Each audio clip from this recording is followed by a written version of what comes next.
Hello, hi guys! Magandang hapon sa inyong lahat.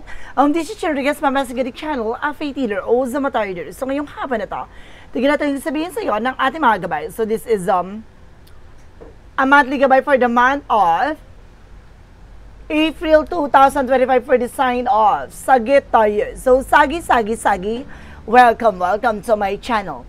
Ano kayong messages, advices, and spirit guides ang ating masasaga for today's video?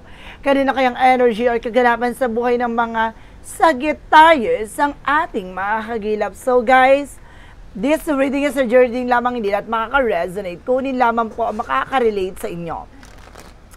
And comment down below kung kaninong energy ang ating nasaga. And of course, don't forget to like and subscribe my channel.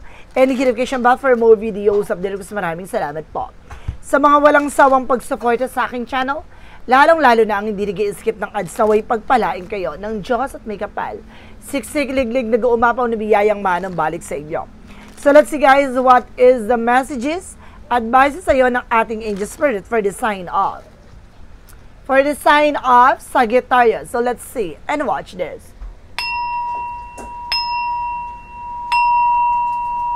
Ano kaya kaganapan sa buhay ng mga Sagittarius ang ating makakagilap? So guys, ito na. Tunghayan at bubulabugin natin. Angel Spirit, please give me information po. Okay, there is something, the full card, a leap of faith, no? Kung magkakaroon ka dito ng bagong simula, kailangan mo lang maniwala at manampalataya sa ating Panginoon. Lahat ng mga bagay na to ay nasa tamang proseso ka lamang, no? Kailangan mo maghintay ng tamang pagkakataon. Ganon. What is additional messages? So, this is a Queen of Swords, something to clear the boundaries, no? Kumbaga, linisin mo, alisin mo yung mga magsisilbing balakid, no? Kailangan direct communication ka, kailangan makipag-usap ka na maayos, no? And of course, alisin mo yung mga bagay na alam mong hindi makakatulong sa'yo. Additional messages. And of course, guys, there is just something, the judgment for a wake-up call, no? Parang pinapaalalahanan ka na you need to pay attention sa kung ano man yung mga bagay na nangyayari sa'yo. Kailangan mo mag-ingat at kailangan mong kumbaga kumilos, no? At there's something, final decision is here. Let's see what is additional messages. And there's the King of Swords, stop the pattern. May mga bagay na kailangan putulin, no? Alisin, no? At may mga bagay na kailangan maging wais, maging listo, maging matalino sa pagdidesisyon. No, kailangan head over heart. Gamitin mo yung utak mo kaysa sa puso mo dito. Wow, taray ah. And there's a Five of Pentacles in reverse, something recovery for financial loss or financial crisis. Some of you guys, so makakaranas ka na ng kaginhawaan this moment, guys. Ngayong buwan na to, baga matatapos na yung mga suliranin mo pagdating sa pagkakaperahan. Ay, let's see. And there's a Kingman, guys, no? There is something pause, surrender. So, may mga bagay with the Kingman na kailangan mo ng pakawalan at bitawan. There is something, a new perspective then. No? Alisin mo yung mga paniniwala or mga kaisipan mo dyan na hindi nakakatulong. Bagkos nakakasama dahil nakakapag-isip ka ng mga negative thoughts. Let's see what is the full card. Represent what? The full card, represent with the moon card, represent something, a truth reveal. So, talagang mai-reveal sa mapapakita sa iyo mga bagay na dapat mong malaman dito. No? Ibabahagi sa'yo na tama yung desisyon mo, tama yung ginagawa mo, na kailangan mong labanan ng takot at pangamba mo. What is the Queen of Swords? Reverse with the Four of Swords, something rest, na kailangan mo ipahinga yung utak mo at isip mo, no? Kailangan mong linisin yung mga magsisilbing balakid dyan, no? Kumbaga nagbibigay worries sa'yo. What is the judgment? Reverse with the Two of Pentacles. Keep yourself balanced, guys. No? There's a choices. No? Parang pinapaalalahanan ka na pumili ka ng mga bagay na alam mong magbibigay ng expansion sa'yo, ng changes and development. What is the King of Swords? The King of Swords represent with the Eight of Wands. So there's something with the past communication, and there's a travel, guys, and there's a lot of email messages, phone call, and very excitement moment, no? Kumaga magkakaroon ka ng mga pagbabago dito na hindi mo akalaing mangyayari, no? Kumbaga dahil din sa pag-iisip or parang sa matalinong kaisipan, no? Parang sa pagdidesisyon ng tama, magiging mabilis na ang daloy ng sitwasyon, no? Magkakaroon na ng development and transformation. What is the Five of Pentacles in reverse? represent with the Ace of Pentacles. So, see, pagkatapos mo ng unos, no, makaka-recover ka na. No? Makaka-recover ka na dito. Some of you guys, ako nagtatrabaho ka, magkakaroon ka ng promotion. Magkakaroon ka ng, some of you may proposal dito. And there's new work, new offer, new business venture. And there's something new material offer, guys, no? Especially, guys, na magdadagdag ang resource of income mo dito. What is the Hangman? The Hangman represent with 6 of Wands. So, there's something and victory is yours. Maaaring magtatagumpay ka, maaaring malalaman mo na yung tama mong gagawin, no? Kumbaga, lilimitahan mo na yung negativities na pumapasok sa isip mo. And there's this Chariot card, na represent with the Fool card because the Moon card, na unti-unti mo na matutupad yung mga pangarap mo. No, yung dating iniisip mo lang ngayon, abot kamay mo na. Let's see what is the Queen of Swords, the Four of Swords. Represent with the Sun card. There is something pure positive outcome na magiging maligaya ka dito, na magiging maganda ng kalalabasan dito, na magtiwala ka lang sa ating mga gabay na lahat ng mga bagay na ito ay maaaring bigyan ng bagong mukha, na bigyan ng bagong buhay, no, ang sitwasyon mo. No, sinasabi dito, guys, with the Four of Swords, makinig ka with your inner voice. So, kung hindi ka makikinig, ano pang inaasahan mo? No?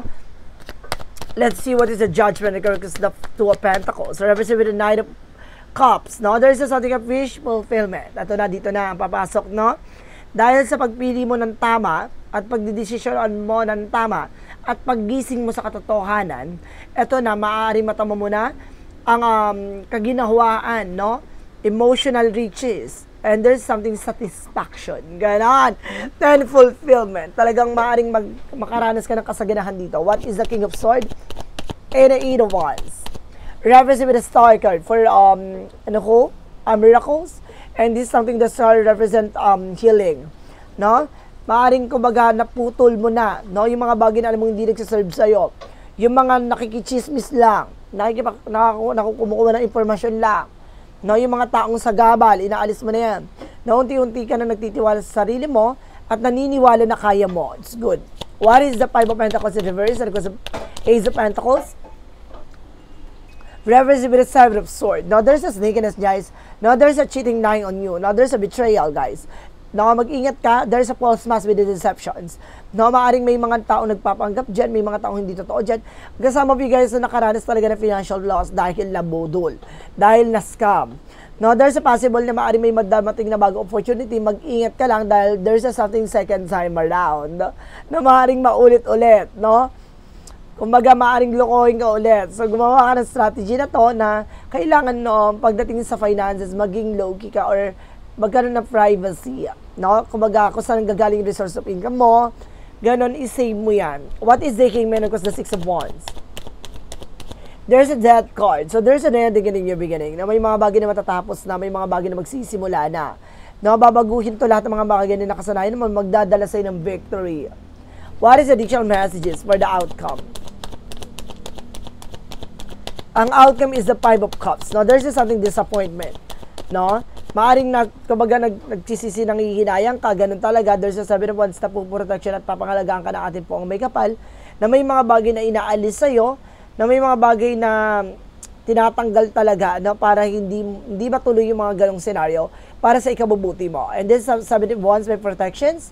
And because there's a 4 of Wands, something higher level of commitment. There's a level 11, twin flame energies. There's a wedding, engagement and romantic proposal, no? Some of you guys, no, magkakaroon talaga dito ng reunion, family gatherings, no? Let's see what is additional messages for finances and career.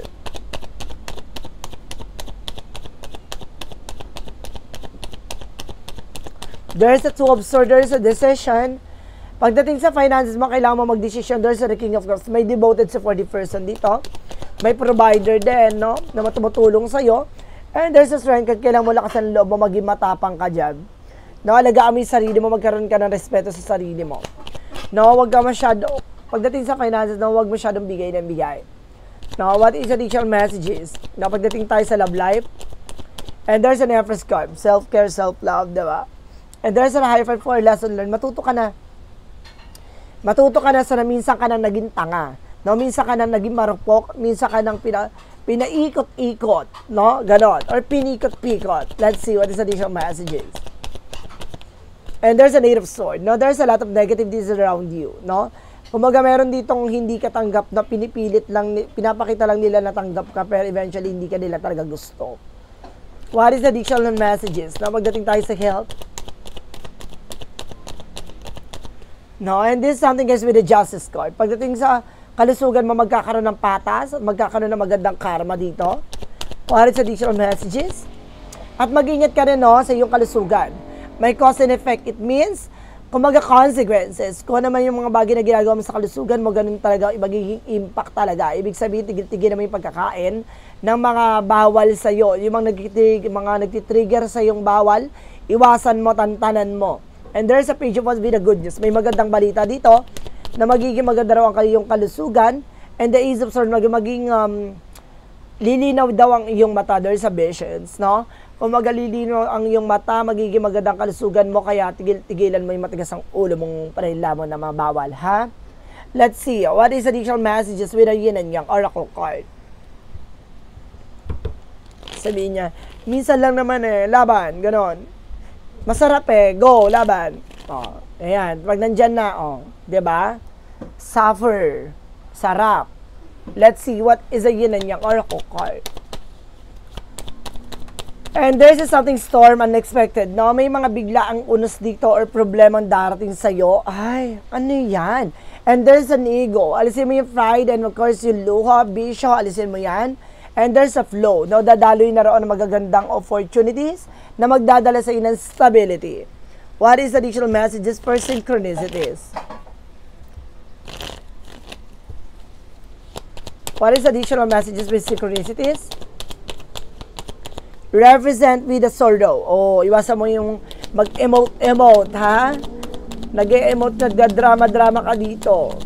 And there's a faith. No? Maniwala at manampalataya ka sa ating poong may kapal. And there's a summer. Ngayon, summer season, there will be change, no? Talagang unti-unting magbabago lahat ng mga kaganapan sa buhay mo. Let's see what is the magical fairy messages. And healed, healing. Ay, healing, healed, healer. Diba? Unting-unting hihilaw, unting-unting gagaling. No, ano mga uri, sugat ng mga naramdaman mo. Karamdaman man yan, or physical, or mental, emotional. Unting-unting hihilumin. There's a vegetarian. See? Kailangan mo na more on veggies. Vegetarian.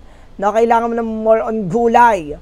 Iwasan mo yung kakalaman ng mga taba, ng mga meat. No, and this something, be yourself. No, be authentic with yourself or be honest with yourself. No, pag wala nakakita, sige, dead ma. Pag may nakakita, minsan lang naman. Diba? What is the synchronicities represent what? For Romance Angel, for a Mystic Love Oracle deck. And there's a keeping secrets, there's a lies. No, meron dito nagsisinungaling sa'yo. And there's something guys with the trouble. Some of you magkakaroon ka ng trouble. Siguro magtatantan ka na dito, no? Para magpapakalayo-layo ka. Ay, taray, nag-emote, nagpakalayo-layo. Let's see what is Archangel Michael messages.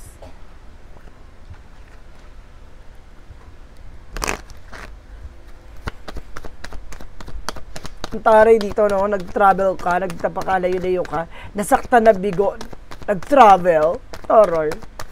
And there's something, spend more time outdoor, no? Kumbaga, kailangan mo talaga ng sariwang hangin, no? Kailangan mong mahalin ang mental health mo, alagaan yan. No, and this is something, guys, with Archangel Michael to help you for your situation. Humingi ka ng gabay ka Archangel Michael para makalaya ka dyan sa sitwasyon na kinagagalawan mo. What is the angel's answer represent what? Forgiveness, guys, no? Kailangan mo magpatawad. Hindi para sa kanila, para sa sarili mo. And there is something better. No, kailangan mo patawarin niya na mayroong pang masigit sa kanya or may masigit pa dun sa mga bagay na hindi mo nakuha. And listen to your intuition. Makinig ka sa gabay mo na lahat ng mga bagay na yan, siguro hindi pa para sa'yo. No, may mas maganda pang opportunity na ibibigay sa'yo. No? Kaya siguro sinaktan ka ng tao na yan, siguro para ma-end na kagad yung ganong sakripisyo mo, na may tao talaga na nakaalam para sa'yo, di ba? And of course, there's a star keeper, stay on your ground, no? Panatili ka sa kung sino ka man. No, hindi mo kailangan baguhin yung sarili mo para mahalin ng ibang tao. Ay, Taray. Let's see. One more card, please. And there's a trust the timing. Oh, see, magtiwala ka. Huwag ka mag-alala. Darating yan, hindi ka mabubulok. No? Kung darating yan talagang at the age ng na may pagkakataon talaga na siguro mga 30 or 40 plus, gano'n, no? May darating taong magpapatibok sa pihikang puso mo, 'di ba? At least hindi ka malalanta, 'di ba? What is the romance angels? And you deserve love. 'Di ba? I told you, 'di ba? Deserve mong mahalin. 'Di ba? Additional message and free yourself. See? It's sent to take back control in your life. So, see, hindi mo kailangang binabase yung kaligayahan sa ibang tao. 'Di ba? Let's see what is the chakra messages. And their insecurity. Oh my God, may mga insecurity ka kasi sa sarili mo na kailangan mo yan pakawalan. And there's a despondence na nagbibigay kaguluhan sa utak mo. Parang gulong-gulo ka, napapaliwala ka, parang mababaliw ka na gato, ganyan. Tantanan mo yung kakaarte mo, no? Hanapin mo yung taong makakasama mo talaga. Ibig sabihin, tutukan mo muna yung sarili mo. Na darating yan. No, ikalma mo yan. Ikalma mo. What is additional messages? And there's a service, guys. No? Some of you guys, no? Maaring public servant ka or services yung work mo. And there's a loneliness. Huwag kang mag-alala, hindi ka nag-iisa. Meron talagang imotera dito, ti. Ha, kuya sir, may mga imotera dito or imotero, ha? Kasi yung magdadrama-drama nyo, kakanood nyo yan mga Korean novela. And this is something food, no? And there's a relationship, guys, na talaga meron ditong no, involved with a relationship. And there's a Sun card with a God energy. Oh, pasabog ka dito. Ibigyan liwanag talaga yung utak mo. What is our Archangel Raphael messages? And of course, this is something, guys, with acceptance. Oh, see, tanggapin mo ang katotohanan. Ganun talaga. Di ba, may mga bagong direksyon na darating sa buhay mo. Kaya maghintay ka, kumalma ka. And there's something community. Oh, see, makipaghalubilo ka. Makipag-socialize ka. And this is something is with the fifth chakra, Archangel Gabriel with intuition. Binibigyan ka ng gut feeling dito or something instinct kung sino talaga yung para sa'yo. Pag may red flag, di ba? Tantanan mo na. There is a crystal, guys. No? Crystal stones makakatulong sa'yo or gemstone or rose, no? Rose quartz nakakatulong for love life. Para mahatak mo yung love life, guys, bumili ka ng mga rose quartz. No? Kung gusto mo talaga ng pag-ibig. And this is something, guys, with animals. So some of you guys, animal lover, ha? Taray. Baka mahilig ka sa ostrich. Ganon. Baka mahilig ka sa mga hayop. Let's see what is the Monsology. Monsology represents a conclusion or within reach, no? Ibig sabihin dito, lahat ng mga pumapasok sa isip mo or hinala mo, no, ay maaring tama. Ay. And this is something your hard work is paying off. So see, lahat ng mga pinaghirapan mo, pinagpaguran mo, maaring may kabayaran yan. Grind lang ng grind. What is the Jesus loving quote said? A Jesus loving quote said, let's see, represent dito with forgiven shall be forgiven. So see, kailangan mo ipagkaloob, kailangan mo bitawan, kailangan mo ibigay, no? Para ipagkaloob sa'yo ng ating Panginoon yung mga bagay na para sa'yo talaga. Diba? Kapag hindi para sa'yo, ibigay mo na, ipaubaya mo na. No? Ganun talaga. What is additional message with the angel's number? Angel's number represent 16 with a readjustment. So, kailangan mo mag-adjust. Your level up of self-control is sufficient to make things right. On the horizon is a possibility of beginning a new romantic or platonic friendship as well a chance to begin life anew with a person from one past everything will fall into pieces. So see, kumbaga kami mga bagay na nangyari sa nakaraan, ganun talaga. No? Kailangan mo na talagang kalimutan na may mga bagay talaga na hanggang doon na lamang. No? Kailangan mong kontrolin yung sarili mo na lang sa tamang direction ka na wag mo ipilit yung isang bagay na alam mong hindi mo kontrolado. No? Kailangan mo i-adjust yung sarili mo. Huwag mong ipilit, ha? Huwag ka masyadong martir pagdating sa pag-ibig. What is additional messages with the messages of life? Usaping pag-ibig, ha? Sige, bibigyan ko kayo ng something na pasilip like that. Ito, bago natin basahin ito, bibigyan ko kayo ng pasilip. For clarification for love. Ito ha, inuna ko na sa inyo to. Ito yung bago nating content na clarifying love situation. No? So, ito na. Ipapakita ko mabahagi sa iyo, ha? Kukuha lang ako ng isa. Para naman na mahimasmasan niya ng puso mong bigo. And there's something wishful thinking. Ay. Sinasabi dito, guys, having lofty ideals lead to a letdown. Be realistic. So, kasi pagdating sa love life, maging realistic ka. No? Kung baga, wag ka masyadong parang nagkakaroon ng imahinasyon. No? Pagdating sa love life. Diba? Kailangan mong magpatuloy sa ginagawa mo. Hayaan mong dumating yung pag-ibig na yan. Wag mong ipilit. No? And this is something, guys, with unconditional love. Oh, tingnan mo, puro love, guys. No, today, I choose to see the light is in everyone. I seek the divine in each being, and I accept as others as they are. I bring compassion to all my brothers and sisters of the light. I offer unconditional love to everyone I meet.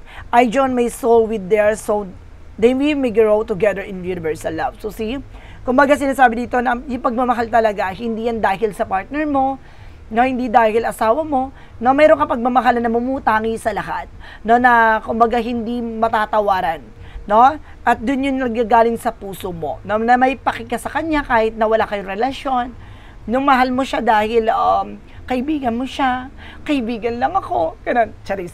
So guys, this is the monthly gabay for the month of April 2025 for the sign of Sagittarius. So, Sagi, maraming salamat for this wonderful reading. So, once again, this reading is a reading lamang, hindi lahat makaka-resonate. Kunin lamang po ang makaka-relate sa inyo and comment down below kung kaninong energy ang ating nasagap. And of course, don't forget to like and subscribe our channel and hit notification bell for more videos. Update ko, maraming salamat po sa mga walang sawang pagsuporta sa aking channel. Lalo na ang hindi nag-i-skip ng adsaway pagpalain kayo ng Diyos at may kapal, siksik, liglig, nag-umawa na biyayang manang balik sa inyo at maraming salamat po. And see you in the next video. Bye-bye and babush!